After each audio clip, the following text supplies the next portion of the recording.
நீங்க என்னைக்காவது கஷ்டப்பட்டு ஒரு ரூபாயை சேர்த்து ஒரு லேண்டை வாங்கி கடைசியில் அந்த லேண்ட் ஓனர்கிட்ட காசு கொடுத்ததுக்கப்புறம் அந்த லேண்ட் ஓனர் இதுக்கப்புறம் உங்க பேர்ல அந்த லேண்டை முடிக்க முடியாதுன்னு சொல்லியிருக்காரா? இந்த வீடியோ உங்களுக்கு தான்.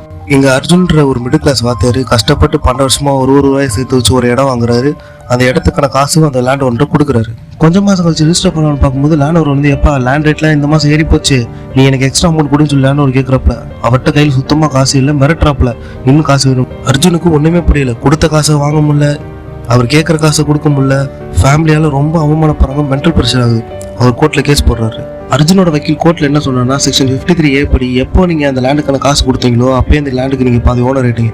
அதுக்கப்புறம் லேண்டு வாங்கினதுக்கு அப்புறம் இந்த மாதிரி எக்ஸ்ட்ரா காசு கேட்கறது சட்டப்படி தப்பு. கடைசியில் அர்ஜுன் கோர்ட்ல ஜெயிச்சாப்ல. உங்களுக்கு இதே மாதிரி வாழ்க்கை நடந்திருக்கும். நீங்க ஒரு காசு கொடுத்துட்டு லேண்ட் ஓனர் அதுக்கப்புறம் லேண்ட் ஏறி போச்சுன்னு சொல்லுவாங்க. ஸோ இந்த செக்ஷனை நல்லா ஞாபகம் வச்சுக்கோங்க. உங்களுக்கு ஏதாவது இந்த இன்சிடென்ட் உங்கள் வாழ்க்கையில் நடந்திருக்கா? மறக்காம கமெண்ட் செக்ஷன் லீவ் போட்டு போங்க. லைக் பண்ணுங்க, ஷேர் பண்ணுங்க. இன்னும் நிறைய வேணுமா? சப்ஸ்கிரைப் பண்ணுங்க.